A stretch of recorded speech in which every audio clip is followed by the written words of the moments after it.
Podcast Professores Protagonistas no ar. Mais uma vez, vamos dar vez e voz aos professores que estão no chão da sala de aula. O objetivo desse podcast é ouvir a realidade dos professores de todo o Brasil. Toda semana, um novo episódio, um novo professor, uma nova professora vem aqui e conta a sua história. O meu papel aqui, eu, Mariana Arantes, o meu papel aqui é de dar vez, voz, perguntar. Porque na educação a gente ouve muito, ou tudo muito romantizado, ou tudo muito exagerado, ou ouve muito opiniões de quem nem sempre conhece a realidade da sala de aula. E o Brasil é um país gigantesco. Temos escolas maravilhosas, com quadras, todas tecnológicas, laboratórios de informática, ótimo, inclusive em escolas públicas. Mas temos também realidades completamente diversas. Você, por exemplo, já teve a oportunidade de ouvir falar como é, de fato, uma escola ribeirinha, lá no Pará?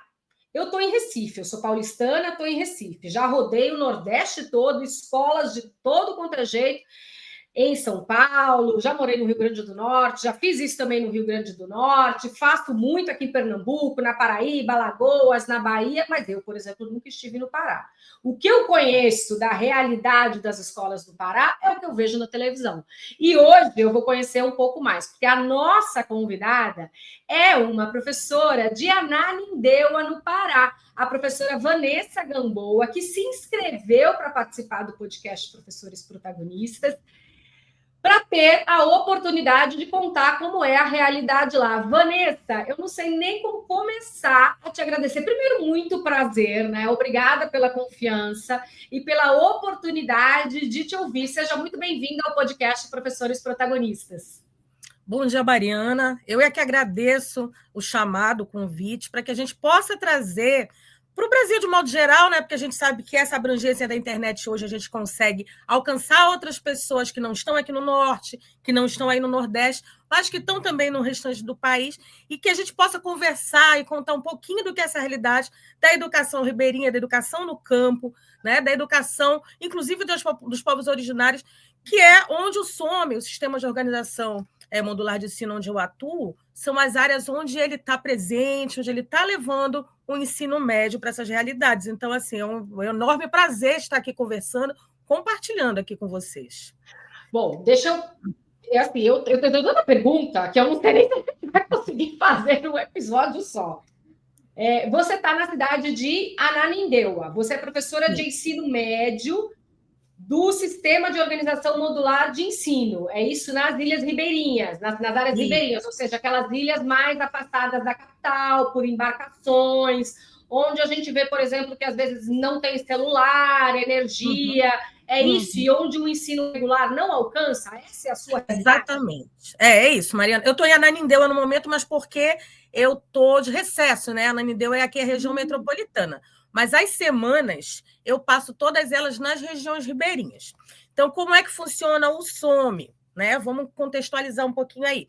O Sistema de Organização Modular de Ensino, que já tem 46 anos, inclusive, ele funciona da seguinte maneira. Não existe escolas de ensino médio, por exemplo, na última região que eu estive, o Rio Maracapucu, né, o Rio Doce, nessas regiões onde a gente sabe que muitas vezes as ligações de energia são clandestinas, nós não temos realmente saneamento básico efetivado, então você imagina ter uma escola, não tem. Tem, no máximo, uma escola da prefeitura ali que ainda consegue alcançar aquela população local. Então, ao invés de ter a escola, há um deslocamento dos professores. A gente trabalha em 4 módulos por ano, então são 50 dias em cada localidade. Terminando uma, a gente vai passando para outra. A minha equipe é de humanas, né, posto que eu sou socióloga, com pós-graduação em filosofia, então eu dou aula de filosofia e sociologia.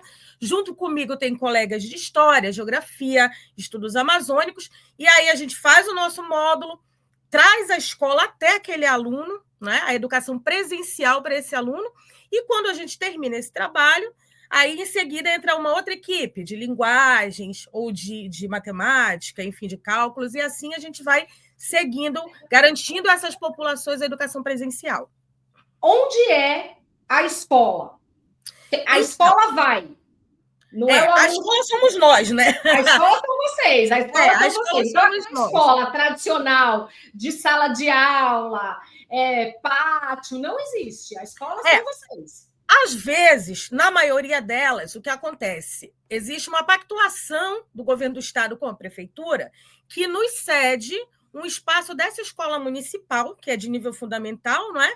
E aí a gente consegue uma sala, às vezes o pátio mesmo, a gente dá aula na ponte, a gente dá aula onde dá. A realidade é essa, a realidade concreta é essa. Teoricamente, a escola municipal deveria ceder algumas salas para o SOMA, as salas de ensino médio, mas nem sempre tem. Nesse último módulo agora, a gente dava aula mesmo na ponte, no pátio, e como dava, né? Nos últimos módulos, na verdade, que eu venho enfrentando aí na vida, raramente você tem essa estrutura. Então, essa pactuação existe, nós, por conta própria, chegamos até o local, né? Eu, particularmente, saio da região metropolitana até a Abaetetuba. Já Abaetetuba, a gente freta, a equipe freta uma rabeta, uma lancha, que vai nos deslocar até a localidade onde nós estamos lotados naquele módulo, isso por conta do professor, né?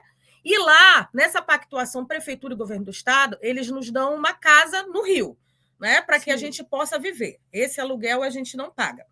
Aí a gente garante nossa alimentação, contrata mão de obra local para nos auxiliar também com os cuidados da casa, e às vezes a gente dá aula até no pátio de casa. O importante é que a equipe... uma casa... O que é uma casa no Rio? É uma casa barco ou é uma casa na beira do rio?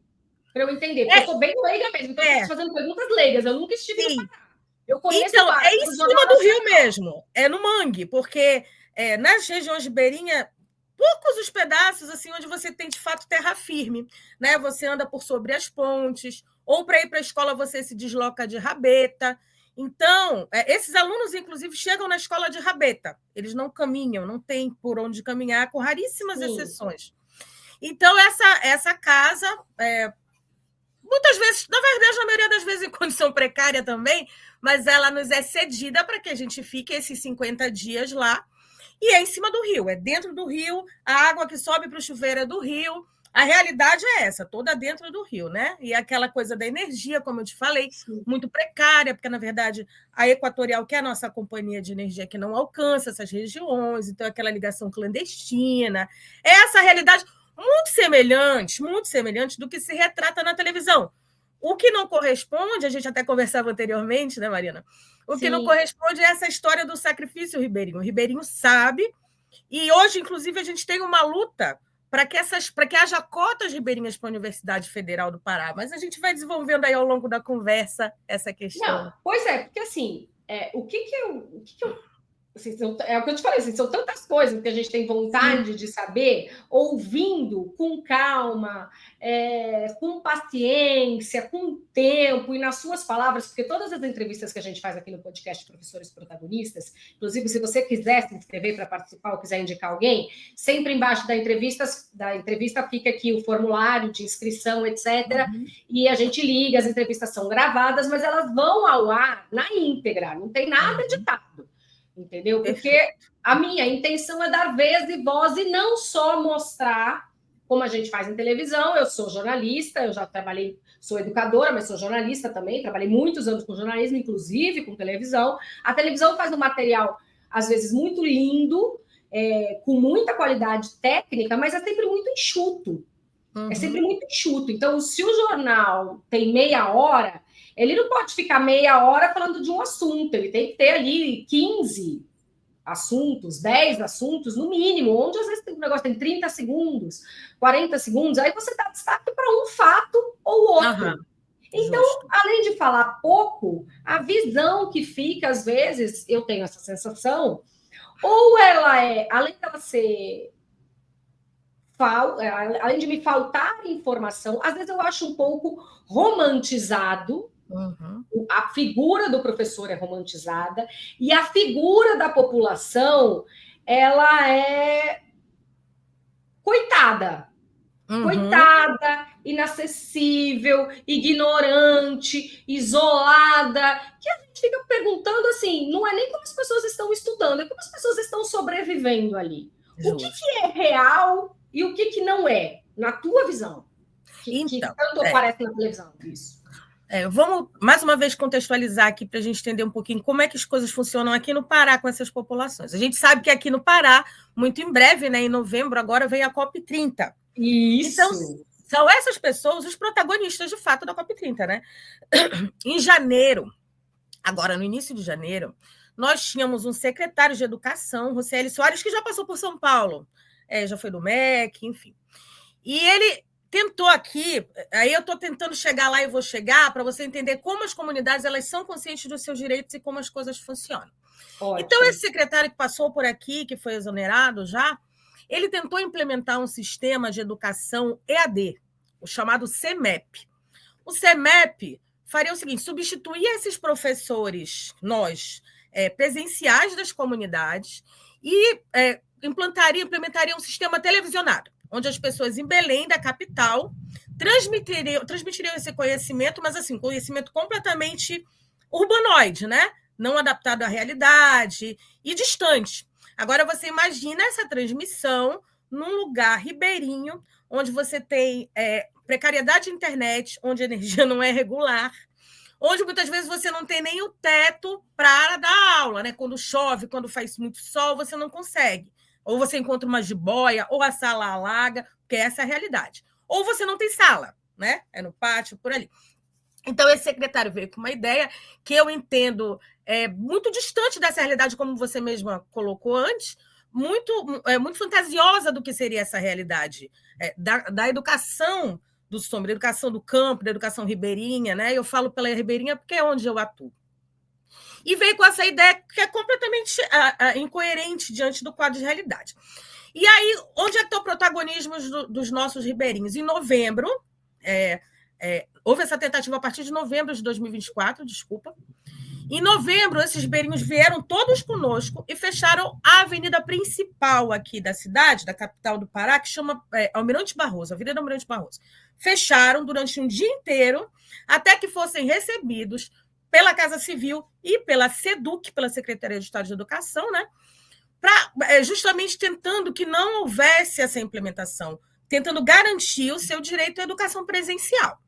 E aí, então, conseguimos conversar, né? Os alunos ribeirinhos foram ouvidos, algumas representações muito importantes, Conselho Tutelar das regiões, e conseguimos. Em dezembro, não contente, houve mais uma vez essa tentativa. Então, havendo essa tentativa, o que aconteceu? Nós ocupamos a SEDUC. Os povos originários, nossos indígenas, nossos ribeirinhos, nossos quilombolas, que são as populações atendidas pelo SOME, nós ocupamos a Secretaria Estadual de Educação durante o mês inteiro, né? Numa tentativa de não precarizar ainda mais, além do que já é precarizada essa educação, né? De não extinguir, na verdade, essa educação presencial.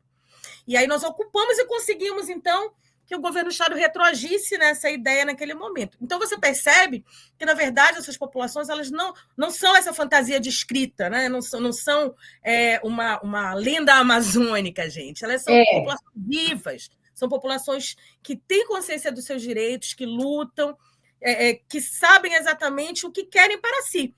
Lhes falta oportunidade, lhes falta, mas não lhes falta luta e consciência do que querem. Isso é maravilhoso de ouvir, de saber. Né? Isso é maravilhoso. E também tem um senso de união, professores, estudantes, nesse caso.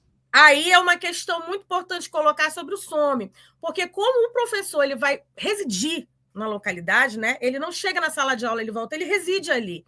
Né? Então, ele tem justamente essa interação com a comunidade, ele faz parte daquela comunidade onde ele está inserido durante esse módulo onde ele está trabalhando. É inevitável, porque você dorme, acorda, convive, utiliza os serviços, né? Se alimenta. Então, você faz parte dessa comunidade. Essa interação do sistema modular, ela vai além da educação, sala de aula. né? Tanto é que eu, particularmente, os meus conteúdos, eu trabalho, como já falei, sociologia e filosofia, eu procuro adaptar aquela realidade local, né? Essa pescaria mais intensa, então vamos conversar sobre pesca dentro da teoria. Se é a extração do açaí, que aqui para a gente é bem, na verdade, um dos maiores meios de renda da nossa população ribeirinha é a extração do açaí, então vamos trazer isso para dentro. Então, esse envolvimento do sistema modular de ensino, de organização modular de ensino, ele é bem maior do que só a relação sala de aula e aluno. Ele também traz esse envolvimento com a comunidade. Eu acho que, na verdade, o SOME é do Estado. O SOME é do Estado. É do Estado. O SOME é do Estado, é uma política de 46 anos, que foi, se eu não me engano, implementada por Alacide Nunes ainda, salvo engano, né? E justamente por essa ausência, até então essas comunidades não tinham acesso à educação, e a gente sabe, por exemplo, tem comunidades que eu passo, atravesso a Baía do Marajó, passo quase 1 hora de lancha para chegar, então você imagina todo dia um aluno fazer esse trajeto até a capital mais próxima, para ter o seu ensino médio, era impossível. Então, o SOME ele vem para remediar essas situações. E que até hoje não é possível deslocar, tirar o SOME dessas regiões, porque continua sem nenhuma estrutura de ensino médio nessas localidades. Então, de lá para cá, em 46 anos, essa realidade não tem mudança.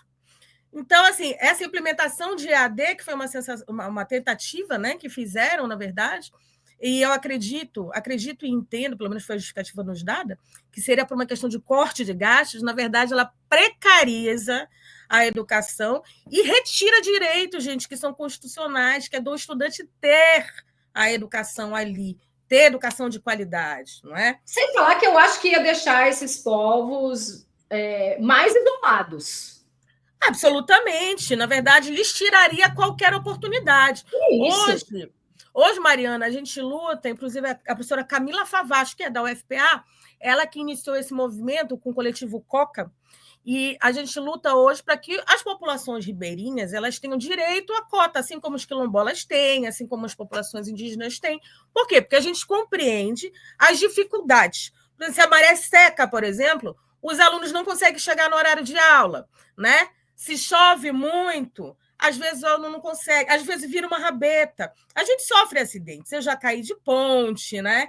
A gente pega doenças. Eu tenho colegas que já quebraram o pé. Então, isso acontece com a gente. Você imagina com essas populações, não é verdade? Sim. Que vivem de pesca, que vivem de extração. Então, a gente compreende que, para eles, é claro que é uma dificuldade muito maior do que aqui dentro da urbanidade. Apesar de ser escola pública, existe a questão da equidade. Você não vai comparar um aluno que leva 1 hora de rabeta para chegar até a sua escola com um aluno que consegue caminhar até ela, não é? Ou tem a facilidade de ter esse transporte. Um aluno que é ferido por um arpão, né, e tem que se deslocar, sei lá, 3, 4 horas para conseguir qualquer atendimento médico e por isso fica afastado da escola. Enfim, são infinidade de particularidades. Sim. Inclusive, quais outras particularidades você pode trazer para a gente dessa realidade, por exemplo, com relação à estrutura curricular e ao material didático? Porque eu imagino também que seja tudo muito adaptado, né? Então, isso é mais um X de questão que, inclusive, a gente vem conversando e tentando fazer essa adaptação. Porque o que acontece? Por parte da SEDUC, não há nenhuma adaptação curricular. A gente é que faz. Além de professor, a gente elabora o nosso próprio material. Porque não chegam os livros também. Então, nem os do regular não chegam. Nós não temos livros. Nós não temos material didático. A realidade é essa. Então, nada. Absolutamente nada. Só o material do Prepara, essas coisas que são válidas para o IDEB do Estado, não é? Mas livros regulares, geografia, história, etc. e tal, nada. E não chegam porque nunca chegaram ou deixaram de chegar? O que está acontecendo? Olha, essa é uma pergunta que tu me fazes que eu não sei te responder, porque conosco nunca chegaram. Então, eu não sei te dizer onde é que está o problema dessa distribuição. Se prioriza apenas as capitais, ou se é da distribuição, se é do governo do Estado ou das suas URES, eu realmente não sei. A realidade que eu te coloco é que não existem os livros. Em 2025? Nada, absolutamente nada. O que acontece? Nós, professores, semanalmente a gente prepara apostilas, a gente, né? Os que têm a oportunidade de voltar até a capital e retornar no domingo de madrugada, levam impressas, os que não têm dão um jeito de imprimir por lá mesmo, ou então é quadro, e assim a gente se vira. Do próprio bolso. Do próprio bolso, sempre do próprio bolso. Sempre do próprio bolso e sempre montando essa apostila na sua hora em casa. Exatamente. No seu terceiro turno. Aham. No seu terceiro turno não remunerado. Exatamente, compreender absolutamente. É isso. A gente acaba passando, inclusive, os finais de semana, né? Não é só quando não estamos em sala de aula. É o tempo todo, inclusive, quando a gente consegue, de repente, estar em casa, ou se não na casa da comunidade, a gente está trabalhando. Porque há necessidade, sem material nenhum, esses alunos estão colocados ali. Então, para fazer alguma coisa de qualidade, a gente acaba, sim, investindo não só financeiramente, como também investimento de tempo. E muito tempo, né? Na verdade, é praticamente integral a nossa dedicação ao sistema. Sim. Principalmente quando você está lá na casa da comunidade. Vocês costumam ficar quantos dias na casa da comunidade, por exemplo, para dar suas disciplinas? Você dá sociologia e filosofia. Isso, sociologia e filosofia. Sociologia e filosofia. Aí, isso varia de comunidade para comunidade? Ou não, eu sempre estou com essa disciplina. Como é que fica? Eu sempre estou com essa disciplina, mas são quatro módulos por ano. Então, a gente passa 50 dias em cada módulo. Eu sou da equipe de humanas, como eu te falei, então, junto comigo tem professor de história, tem professor de geografia, de estudos amazônicos, e aí a gente passa esses 50 dias e vai para uma próxima comunidade. Ocorre que, por exemplo, vamos fazer um comparativo. A Ilha do Capim. A Ilha do Capim, ela trabalha mais com pesca, porque é mais perto da Baía do Marajó. Já o Maracapucu trabalha mais com extração de açaí. Então, eu entendo, particularmente, que esses materiais eles precisam ter a leitura do aluno, né? Sim. Eles precisam ser adaptados a isso. Então, nunca é igual. Agora, se tivesse, é claro, né, um suporte de livro escolar ou material didático qualquer, porque que pudesse nos ajudar, é óbvio que as coisas seriam muito mais fáceis, né? Acaba que a gente investe mesmo. Eu tenho um projeto que eu trabalho com os meus alunos, que é o Cine Aula. Então, eu trabalho com eles a realidade, e a gente trabalha com filme, com interpretação a partir disso. Mas o projetor quem leva sou eu, né? O material impresso quem leva sou eu, a caixa de som quem leva sou eu. Aí você imagina carregar tudo isso numa rabeta no meio do rio, o risco de prejuízo que a gente se coloca para conseguir dar uma aula de qualidade. Não é brincadeira, não. Bom, quanto mais você fala, mais perguntas vão surgindo. Sim. Vamos lá. Até para não esquecer aqui, vou deixar registrado. Nós estamos conversando com a professora Vanessa Gamboa, a professora protagonista desta semana no podcast Professores Protagonistas, que é uma iniciativa do portal Educação Emocional e da comunidade Professores Importam. Eu sou Mariana Arantes, diretora do portal Educação Emocional, educadora, professora, sou jornalista e o meu papel aqui é dar vez e voz aos professores que vivem a realidade das escolas de norte a sul do país. O podcast Professores Protagonistas é um projeto novo. A gente começou isso no final de maio. Já temos aqui, se você olhar ali na playlist aqui do YouTube, você vai ver que nós temos aí mais de 10. E eu estou procurando entrevistar gente do Rio Grande do Sul, gente do Espírito Santo, até alternando os estados, até sem repetir. E hoje nós estamos conversando com uma professora do Pará, que se inscreveu para participar. Você pode participar também, são todos professores bem-vindos. Eu não conhecia a professora Vanessa, então eu estou fazendo perguntas mesmo, assim, que para quem, por exemplo, é do Pará, deve estar olhando e falando assim, nossa, que mulher leiga, não sabe nada, né? Não conhece a realidade. Mas a realidade educacional eu realmente não conheço. Não conheço, nunca estive no Pará. E essa é uma das coisas que eu quero mostrar aqui nesse podcast, porque a gente tem tanta diferença de professores de escolas públicas no Brasil inteiro para escolas particulares, do Rio Grande do Sul, no Pará, e a professora Vanessa hoje está trazendo essas peculiaridades de como é dar aula de ensino médio para a população ribeirinha. Uma coisa que eu queria te perguntar, nós tivemos uma professora do Rio Grande do Sul aqui, que foi entrevistada, a professora Janise Trevisol, que contou sobre que ela desistiu, ela estava já na beira de se aposentar, e ela desistiu, depois de 29 anos de ensino público, ela desistiu antes de aposentar por conta do excesso de burocratização. Ela disse que, olha, chegou num ponto que ela ficou inundada, que ela fazia tudo menos da aula. A burocratização é um problema para vocês também, além de tudo isso que você já está contando, de ter que produzir material didático, dos riscos, de ter que se deslocar, enfim. A burocratização também é um problema para vocês? Ou não? Então, não, nós temos esse problema nos processos. A nossa última formação, por exemplo, foi completamente aleatória. Ela foi pela internet e a internet não funcionava. E você tinha que estar na hora assistindo do seu celular. Aí depois preenche um monte de projetos e planos de aulas e não sei o que na verdade a gente nem sabe se é cedo que ler. Mas no decorrer do módulo, eles nem conseguem solicitar que a gente faça isso porque a gente não tem acesso.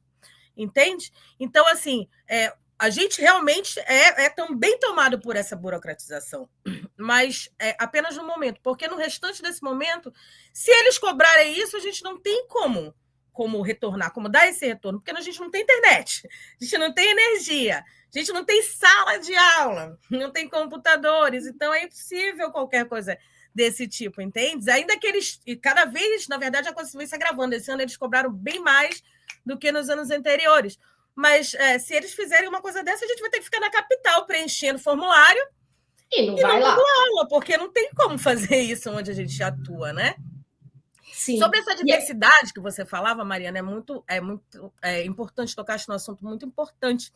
Essa questão da diversidade educacional aqui no Pará. Primeiro que nós somos enormes, né? É um estado muito grande. Só o Pará já é muito grande, Eu, inclusive, sou carioca, quero te falar, mas eu já estou aqui desde adolescente, há muitos anos, né? E aqui no Pará realmente é muito diverso. Inclusive, os sotaques.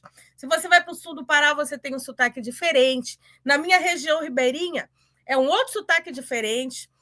São outras gírias. Então, assim, são vários países dentro de um Pará só.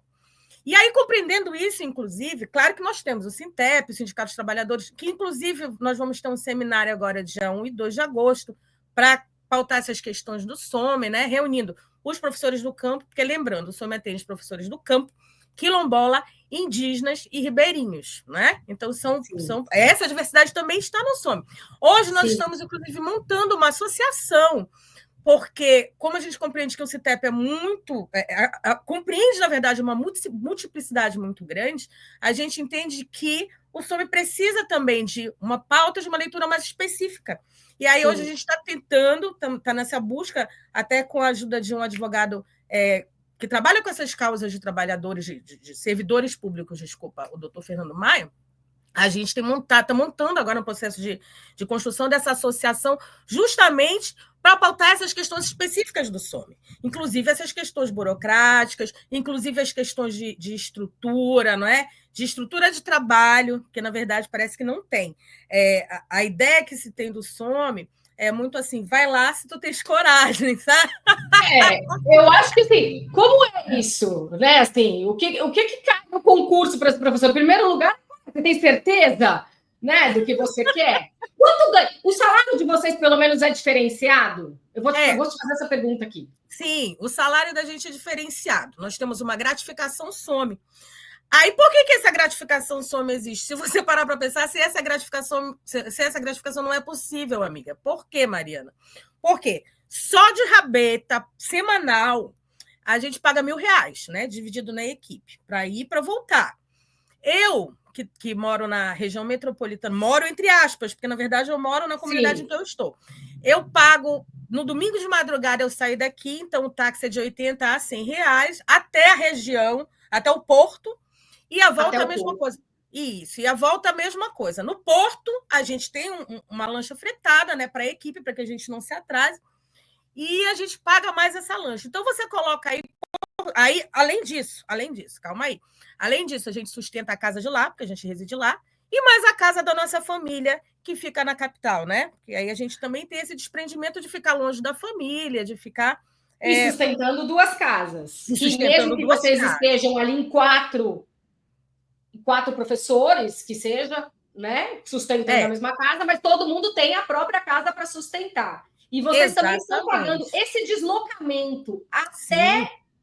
É por vocês, não é por nós. Não. A gente paga absolutamente tudo, além do material didático que a gente constrói, etc. e tal. A única coisa que acontece, e tem umas regiões, inclusive, que há problemas, mas não é o caso da minha, que acontece de não ter a casa, né? Mas a única coisa que essa pactuação, né, governo e prefeitura fazem é nos garantir um teto. Que às vezes teto, chove, mas qual é às o vezes tem teto, uma as cobra. condições desse teto, aí... Aí eu... Então, E essa como gratificação? Isso. Ela é incorporada ao salário, mas ela também não é uma gratificação para o professor, é uma gratificação de custos para você. E, na verdade, ela nem é incorporada. Nós temos um problema. Eu, por exemplo, vivi um carcinoma basocelular. Eu tenho uma cicatrizinha no nariz, que talvez dê para perceber ou não. E o que é isso? Excesso de sol. Então, eu tive que parar para fazer radioterapia. Se eu passasse 30 dias afastada, eu perderia a gratificação. Então, a minha remuneração cairia absurdamente. O que é que acontece? Eu voltei imediatamente. Claro que o carcinoma voltou. Então, nela nem é incorporada. Na verdade, se você sai de licença de saúde, ou enfim, qualquer afastamento, ela é retirada automaticamente. Né? Você não tem isso enquanto garantia do trabalhador, não. Você sai, adoece. Ela não está no seu salário. E qual é o salário base do professor no estado do Pará? Eu não tenho isso de cor, posso olhar o contra-cheque, mas é 4 mil e pouquinho. E aí a gente, na verdade, não alcança o piso. Não. Inclusive, nós estamos nessa luta. Mas o governo do estado faz uma propaganda de que alcança o piso, porque, na verdade, ele junta com as gratificações. Né? Tá. Então, não é o piso. Não é o piso. O que ele não diz é que essas gratificações não vão para aposentadoria, essas gratificações são retiradas da licença saúde, não é? Na licença prêmio, que a gente também nunca consegue tirar.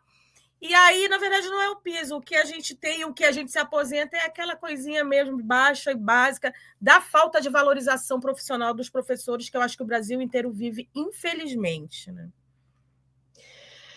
Uau! Quanta informação relevante para a gente entender melhor sobre isso. Vanessa, deixa eu te perguntar uma coisa aí, diante dessa situação que vocês produzem de material didático, estão praticamente pagando para trabalhar literalmente, como muitos professores em vários lugares, mas nessa situação ainda mais peculiar. O que é que te motiva? Aí é uma coisa assim, inexplicável. Na verdade, eu sempre ouço essa pergunta. Até os meus filhos perguntam, né? Eu tenho 2 filhos. E até eles que já são adultos, né? Um já tem 23, é psicólogo, e o outro está fazendo Enem agora, eles mesmos perguntam, mamãe, como é que tu consegues? O que né, que acontece? Mas é encantador. Porque, primeiro, eu sou socióloga, então essa questão da convivência com outras realidades, né? Eu aprendi demais, Mariana. Eu conheci tanta coisa nova, tantas formas de viver, inclusive minimalistas, mais tranquilas, entende? Várias formas de lutar também muito diferentes.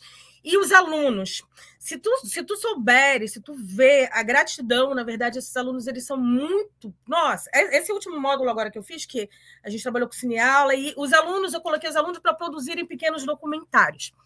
E um deles, no projeto de vida, Somos o que queremos ser. Nossa, fizeram uma coisa linda, mostraram a realidade das suas escolas, colocaram a questão das cotas ribeirinhas, fizeram uma coisa linda realmente. E, por fim, me abraçaram, alunos do 2º ano, e fizeram cartinha, professora, obrigada por acreditar no nosso projeto, me convidaram para ser madrinha de formatura da turma deles. Então, não tem como não se emocionar e não querer, né? Porque tu sabes, professor realmente só consegue ser professor se apaixonando todos os dias. De outra maneira, a gente deprime e desiste.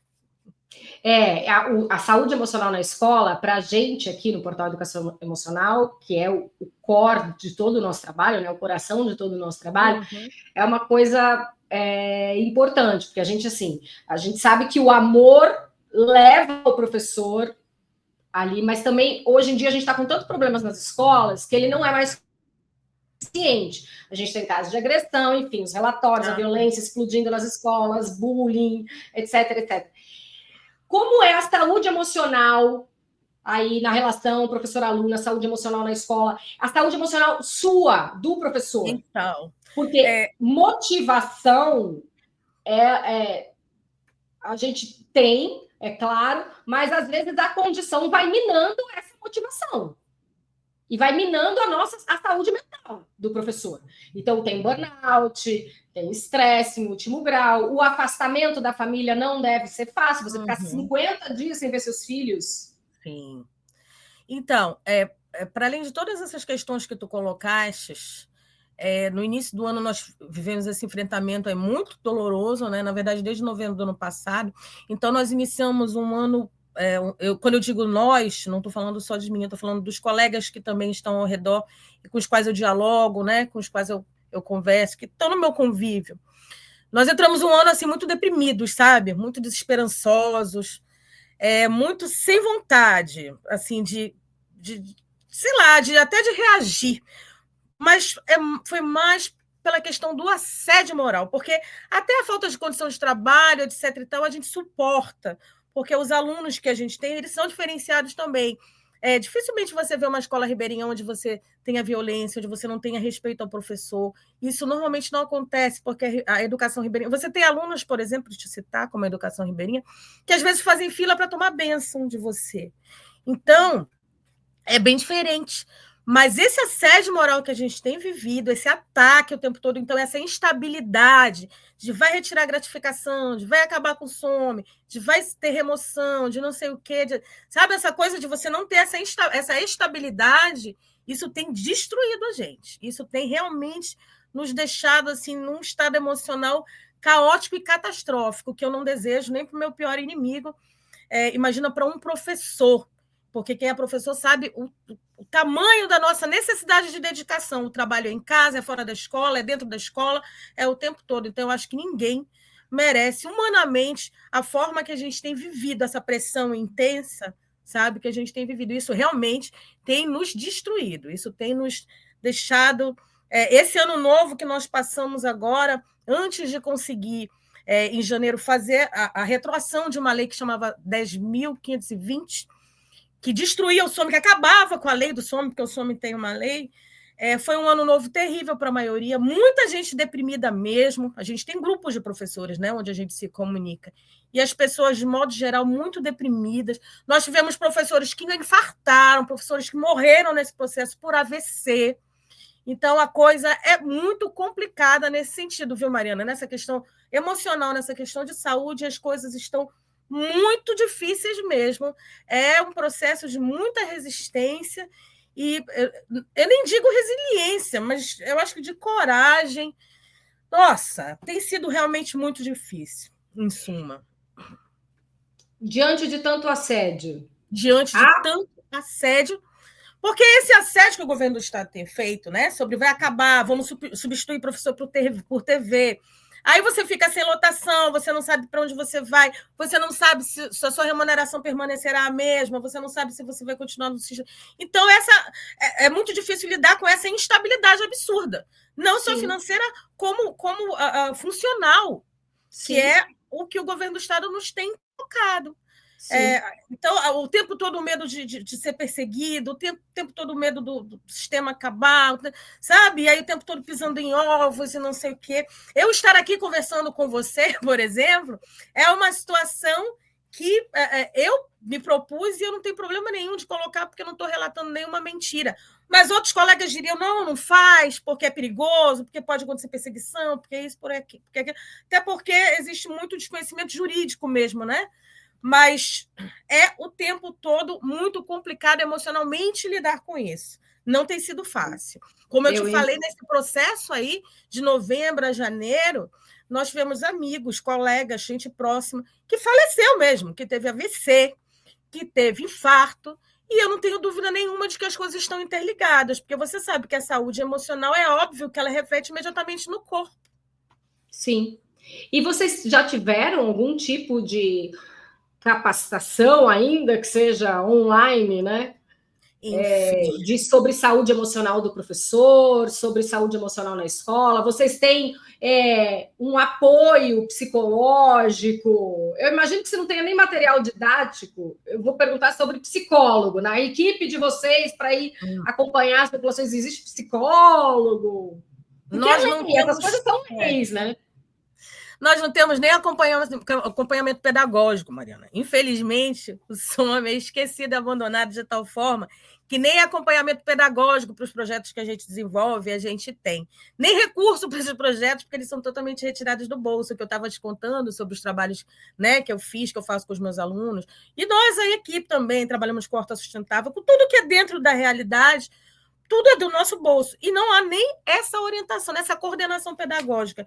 Imagine você alguma preocupação com a nossa saúde mental, absolutamente nenhuma, infelizmente. A gente ri até de nervoso, mas é muito difícil, viu?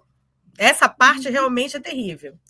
Eu fico Inclusive, deixa eu te falar, isso aqui é um copinho do SOME, porque nós fizemos, no fim do ano, também de coleta dos professores, uma grande formatura para os nossos alunos ribeirinhos, que a gente entende que, assim como os alunos da capital, eles também têm direito. Então, nós fizemos, a professora Fernanda, inclusive, um grande abraço, se ela assistir esse podcast, ela organiza e vem organizando já há uns 3 anos, para os nossos alunos, uma grande formatura, com a presença das famílias, com beca, diploma, no intuito mesmo de valorizar e de esperançar esses alunos.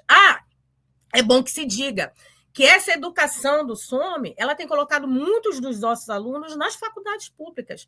Outro dia mesmo, eu vinha falando com os alunos quilombolas que eu tive, né? O Eric, agora fazendo direito, né? Um outro fazendo engenharia ambiental. Então, a gente tem conseguido, isso também é uma motivação, a gente tem conseguido que com essas populações tradicionais também levem o seu conhecimento para a academia, que é muito importante, que a academia não fique fazendo essa análise de fora, né? Que essas pessoas estejam partícipes desse processo e levem a sua realidade, a sua experiência também para dentro da academia. Isso é fundamental. Sim, exatamente. É um dos nossos papéis aqui no portal Educação Emocional, é realmente servir como ponte entre o conhecimento acadêmico e o chão da escola. Porque a gente tem tantos materiais maravilhosos, tantos estudos que podem contribuir, mas esses estudos não dialogam com quem está na sala de aula, não dialogam com o professor, não dialogam com os coordenadores, com os gestores, nada disso. E como é essa estrutura hierárquica? O SOME tem, por exemplo, existe um gestor escolar? Existe uma coordenadora pedagógica? Ou são só os professores? Como é essa equipe que itinerante? Ela tem uma estrutura hierárquica ou é só disciplinar? Ou é só cada um pelas suas disciplinas? Nós temos nós temos só a escola rural, né? Onde um coordenador está lá. Deveríamos ter uma coordenação pedagógica, mas no momento não temos. E nessa escola rural, o que a escola rural faz? Ela faz a distribuição das lotações dos professores. E aí os professores vão, por sua própria conta, na sua equipe, e lá eles se distribuem, fazem seus projetos, fazem tarefas. Olha, na minha sou eu, mais 4 colegas, né? E somos só nós. Então, no final do módulo, a gente só entrega o projeto que desenvolveu, preenche o diário e é isso. Entende? Os projetos são interdisciplinares ou é cada um com a sua disciplina? Eles, na minha equipe, são interdisciplinares, mas como eu estou te colocando, como não há uma coordenação pedagógica, você pode responder só pela sua equipe.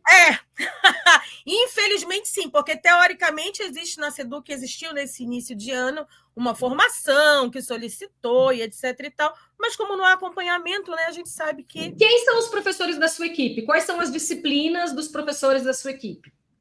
Eu trabalho com 4 outros professores. Um, infelizmente, está afastado agora por motivos de doença, mas é um professor de geografia, um professor de estudos amazônicos e um professor de história. E aí eu fico com filosofia e sociologia, que tem uma carga horária menor, né? Mas todo mundo super preenchido, assim.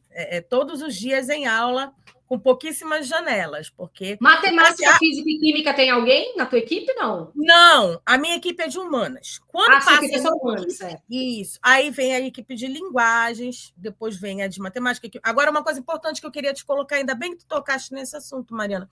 Isso, onde eu estou lotada, nas comunidades ribeirinhas de Abaetetuba, nós não temos ausência de professores, que bom. Mas muitas comunidades, Marajó, por exemplo, eu tenho um amigo que são 5 circuitos, circuito é cada localidade. E só tem 3 professores. Então, está tendo muito essa precarização também do governo do Estado de não colocar professores, de não remover professores efetivos, que é o meu caso, eu sou efetiva, e de não contratar também.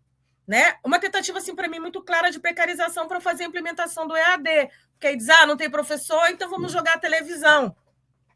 E aí a gente tem tido muito esse problema no SOME. Outro dia, nós até recebemos eu acho que é Quilombo São José, que eles estão sem aula desde o início do ano. Imagina, nós já estamos agora entrando em agosto, amanhã já é agosto, e o ensino médio não teve aula porque não tem professor. Então, é para você ter uma ideia do quão tão não cidadãos são, na verdade, para o Estado, né? Porque no momento que o Estado não reconhece o direito desses alunos de ter um professor, de ter aula, eu realmente entendo que ele não vê essas pessoas com a cidadania que eles devem ser vistos. Sim, e o SOME está vivendo, nesse momento, essa situação. Muitas comunidades... Qual é o tamanho desse universo? Qual é o tamanho desse universo, dessas populações ribeirinhas, dos estudantes do SOME? De quantos estudantes a gente está falando? Você tem esse número? Para ter uma ideia? Mariana, eu não tenho esse número para te dizer, por quê? Porque o SOME ele não alcança só os ribeirinhos. Em Abaetetuba, são ribeirinhos e quilombolas, por exemplo. Sim, não, estou falando assim, do SOME, você tem essa ideia de quanto... Você tem da sua população ribeirinha, provavelmente, de quantos estudantes você tem. Como eu te coloco, quantos estudantes você tem esse ano?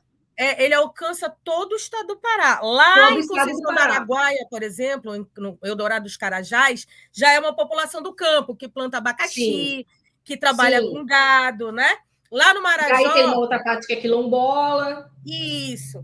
Então, na verdade, é uma diversidade muito grande. Eu não tenho esse número para te dar agora, mas ele não, mas dos seus alunos, quantos alunos você tem hoje? De comunidade a comunidade. Por exemplo, nessa comunidade passada, agora, eu tinha cerca de, 30, 50, mais ou menos uns 120, 130 alunos no módulo. Né? Aí eu vou para um outro módulo, que às vezes tem 200, ou às vezes tem 100, é muito variante, né? Depende da acessibilidade da localidade. E como é que você organiza suas aulas? Você divide os grupos? Hoje eu vou dar aula para X, amanhã, se você tem 200, você dá uma aula para todo mundo? Como é que vocês organizam isso? A gente fecha, a gente faz horário normal, como qualquer aula regular. A gente senta os professores, nós mesmos, e a gente monta nosso horário de aula, né? Então, geografia entra no primeiro ano, dá 3 aulas. Em seguida, entra a sociologia, dá mais 3. Aí, à tarde, e assim a gente vai fazendo aquela mesma rotatividade de qualquer escola regular, né? E precisa ser multisseriado? Precisa ser, ou não? Vocês conseguem separar, assim, primeiro ano, segundo ano e terceiro ano? Essa estrutura... Não, é separada. Primeiro, segundo e terceiro. Primeiro, segundo e terceiro. E em Abaetetuba, a gente ainda tem uma particularidade que o 7º, 8º e o 9º anos também são atendidos pelo SOME, do ensino fundamental. Então, a gente ainda tem o 7º, o 8º e o 9º, aos quais eu dou aula de ensino religioso e projeto de vida. Então, você imagina o tamanho dessa carga horária aí. Bom, a carga horária você consegue calcular? Porque eu já me perdi na tua carga horária aqui. Amiga, e a quantidade de disciplina, né? Eu sou uma pessoa, assim, que tô com todas as... Eu tenho uma amiga que tira muito sarro, que ela disse, mano, tu vai salvar o SOME? Porque é filosofia, história, ensino religioso, projeto de vida, não sei mais o que falta, né? Gente, quantas horas você chega a trabalhar por dia? Eu consigo trabalhar o horário inteiro, porque lá só funciona de manhã e tarde. Então, é manhã cheia e tarde cheia. Chega à noite para dormir ou para planejar e dar aula na comunidade. E assim lá na minha redinha, porque é rede, né? Dorme-se assim, na rede, muito provavelmente, sim, né? Principalmente nas casas de comunidade ou... a gente...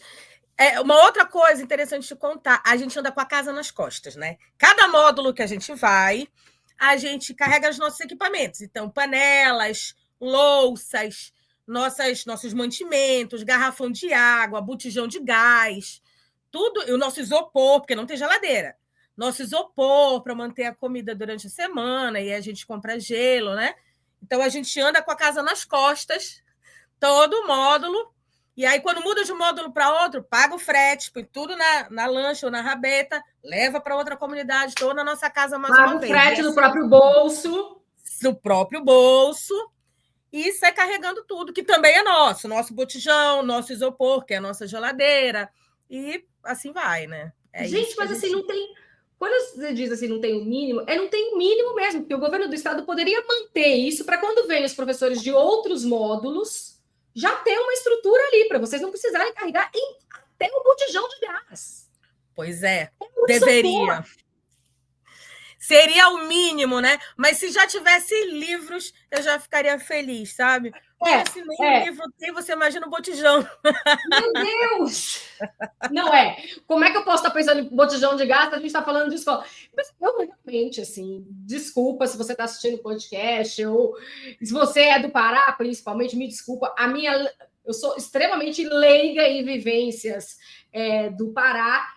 E estou aprendendo muito aqui com a professora Vanessa. Eu espero que professores de outras partes do Brasil estejam também escutando. Inclusive, se isso aqui faz sentido para você, dar vez e voz a professores de várias partes do Brasil, compartilhe esse vídeo, fortaleça o podcast, que é tudo feito com recursos próprios, a gente não tem patrocínio nem nada, entendeu? Assim, sou eu com uma câmera aqui, o outro professor com uma câmera ou um celular, o que for ali, e a gente bota no ar as entrevistas completas, inteiras, porque a nossa intenção é mesmo deixar o professor falar, contar, como está contando a Vanessa aqui, que leva até o botijão de gás. A equipe dela leva até o botijão de gás na escola e não tem nem material didático. Produzem os materiais. Nós estamos em agosto de 2025, não tem um único livro didático. Ela dá 4 disciplinas, porque, embora ela seja professora de ensino médio, em uma das regiões que ela atua, ela também é professora de 7º,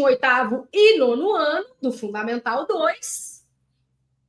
E tem um universo aí, muitas vezes, de cada cidade que ela vai, de 200 alunos, 150 alunos, trabalha manhã e tarde, à noite prepara tudo da casa, ali, o alimento e tal, que é armazenado numa quentinha dentro de um isopor, porque não tem geladeira.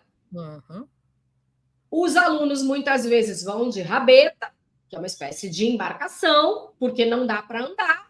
Se tiver seca, às vezes não tem como chegar. Uhum. Se tiver muita cheia, corre o risco da embarcação virar. Essa é uma realidade das escolas públicas brasileiras. E num estado que está aí ficando cada vez mais em evidência por conta da COP30 o ano que vem, que eu espero que pelo menos tenha um legado aí da COP30 para a educação, porque isso certamente, embora a gente esteja tratando aqui de uma maneira muito leve, não deixa de ser grave. Não deixa de ser grave. Nós estamos falando aqui de forma leve, né? Estamos conversando sobre isso, ela está mostrando a realidade dela. Mas não deixa de ser chocante. Não deixa de ser chocante. É preciso que a gente pontue isso. E aí, Vanessa, eu queria te perguntar, quantos anos faz que você atua aí? Então, logo que eu entrei no concurso, eu fui para Salinópolis, que é uma região caiçara, mas que não é atendida pelo SOME, é um ensino regular. E logo em seguida, eu quis viver a experiência do SOME e pedi a minha remoção para o SOME. Então, no SOME, eu estou atuando há cerca de 5 anos. Mas, como eu te falei, o SOME já tem 46, né? O SOME já tem 46 anos. Sim, o SOME tem 46, mas você, nesses 5 anos, qual foi o maior desafio que você já enfrentou? Amiga, eu acho que, de modo geral, o desafio mesmo, o que mais dói de todos os dias, é essa instabilidade, desse assédio moral que a gente vem sofrendo por parte do governo do Estado, sabe? Essa instabilidade do não reconhecimento do nosso trabalho, das dificuldades. Quando nós fizemos esse enfrentamento, como eu havia te colocado em janeiro e em novembro, por exemplo, eles queriam planilhar uma tabela de gratificações. Então, você imagina que eles planilharam uma tabela de gratificações, a mínima era R$1.000. Eu estou te contando que a gente paga por semana, dividido na equipe, né? Por exemplo, agora nós somos 4, R$500 de ida e R$500 de volta, só de rabeta. Mais 80 de táxis para Baetetuba, né? No meu caso. Você imagina que R$1.000 ia cobrir a despesa só para a gente chegar? Ou para voltar? E aí, mais a questão do material que a gente trabalha, dos projetos que a gente também tira do bolso. E então, se na verdade... Porque quando o trabalhador viaja a trabalho, né, o praxe talvez dependa de uma regulamentação específica e tal, ou de um acordo, mas o praxe é que o custeio seja do empregador. O que não é o caso aqui conosco. O que não é o caso. Eu não sei dizer do ponto de vista da legislação, aí eu não sei, mas assim, pelo menos no setor privado, é geralmente isso que acontece, mesmo que depois você apresente uma nota, né? Olha, mas existe um reembolso. Né? No nosso caso, não acontece, e para piorar a situação, como eu te coloquei, na verdade ainda existe essa insistência, esse projeto ele ainda está, o governo do estado veio montando GTs para fazer uma reformulação da lei do magistério. E dentro disso, certamente, está esse pacote, mais uma vez, para voltar. A gente imagina que sim, ainda não apresentaram, mas vão apresentar. E aí é mais uma tentativa de fazer essa redução dessa gratificação a partir dessa planilha. Mas é uma planilha, e a gente percebe muito claramente, quando eu te coloco aqui, que eles desconhecem as realidades. Eles desconhecem completamente as realidades. Eles desconhecem para onde se chega pela estrada, eles desconhecem onde é que se chega de rabeta, eles desconhecem a imensidão e a dificuldade de acesso, às vezes até. Então, eles estão planilhando a partir do absolutamente nada, né? Não houve as comunidades, não houve os professores envolvidos. E aí é aquela coisa mesmo do corte de custo capitalista. Não interessa a consequência aí dessa educação, vamos precarizar, né? Não interessa a consequência desse corte, vamos precarizar. A gente implementa um EADzinho para os protagonistas da COP30, porque, mais uma vez, a população tradicional é a população protagonista da COP30, e pronto, e fica esse engodo, faz uma propaganda e está tudo bem. Quando, na verdade, a gente sabe que não está tudo bem, né? Quando, na verdade, a gente sabe que isso desesperança essas comunidades, desimpossibilita de avançar e de ter qualquer tipo de alteridade nesse processo de disputa do Enem, do mercado de trabalho, porque quanto menos qualificado o trabalhador quanto menos educação ele tem, é óbvio que a mão de obra dele fica mais barata, né? Eu acho também assim, eu tenho uma visão além até que uma das coisas que me move muito na educação, quando eu entrei para a educação, eu entrei para questionando assim, a minha pergunta norteadora sempre foi no mestrado e no doutorado, que tipo de seres humanos estamos ajudando a formar na escola? Eu entrei por conta disso. Com o passar dos anos, da década, né? Já estou há mais de uma década nisso. A pergunta que mais tem me mobilizado é que tipo de seres humanos nós estamos nos tornando na escola? Porque o educador também sofre as consequências de um sistema, né, que está ali querendo tornar o aluno protagonista, mas sem dar condições para tal, e que, ao mesmo tempo, tem tratado o professor como, não vou nem dizer como coadjuvante, mas até como antagonista, porque hoje o professor é um antagonista no processo. Nem o discurso, mas a gente tem ao nosso favor. Né? A gente escuta muitos professores falando assim, o respeito, antigamente, o professor ninguém nem levantava a voz para o professor. Né? Hoje em dia, os professores estão sendo atacados, inclusive fisicamente, por estudantes, por pais de estudantes, na escola, até em casa. Teve um caso de uma senhora, professora, que foi atacada dentro de casa pelos pais do aluno porque cobrou uma tarefa. Então, assim, a gente está realmente ladeira abaixo, né, nessa história dos professores importam. E eu tenho dito com todas as letras, assim, em todo lugar que eu vou, qualquer palestra que eu faça, qualquer formação que eu faça, é que a gente precisa resgatar o protagonismo docente. Porque os professores importam tanto quanto os estudantes. Sim. E a gente, na verdade, nesse trabalho com esse discurso de desumanização, com esses relatos de desumanização que você está trazendo, eu estou chocada. Eu acredito que nesse processo do sistema de organização modular de ensino, nós também somos uma mola propulsora social dessas pessoas, sabe? Aquelas pessoas que lá estavam isoladas, sem conhecimento dos seus direitos, sem conhecimento das suas possibilidades, inclusive, de encontrar outros universos. Se ela não quer viver aquele, ela pode sim ir além. Então, acho que nós também temos esse papel. e é uma função importante, é uma função interessante, né? E é fundamentalmente para essas sociedades, para essas comunidades ribeirinhas. Se para o Estado eu tenho lá minhas dúvidas, porque, como eu estou te falando, ele vem tentando matar, né, a gente. Mas para essas comunidades eu não tenho dúvida nenhuma da extrema importância. Tanto é que a gente tem contado com essas comunidades para a defesa da sua educação. Porque eles é que têm se colocado à frente, eles é que têm feito a defesa, e assim a educação nos campos, nas florestas, nos rios, ela vem acontecendo, porque essas populações elas têm consciência dos seus direitos, elas têm consciência do seu potencial de lutas, e elas vêm reivindicando e conseguindo reagir, conseguindo sobreviver a todo esse ataque, porque o ataque é a eles também, né? Sim, com certeza. Com certeza. Vanessa, uma última pergunta que eu não posso deixar de fazer. Uhum. Como andam os sonhos? No Brasil, cada professor que eu entrevisto, cada professor com quem eu converso, cada escola que eu visito, os relatos são cada vez mais frequentes da ausência de sonhos. Professores que estão se surpreendendo com a ausência de sonhos dos estudantes, ou com sonhos cada vez mais desconectados da realidade, ou até, assim, pequenos, né? Porque sonhar é sempre livre, permitido, recomendado, inclusive, para que a gente cresça, e dos próprios professores.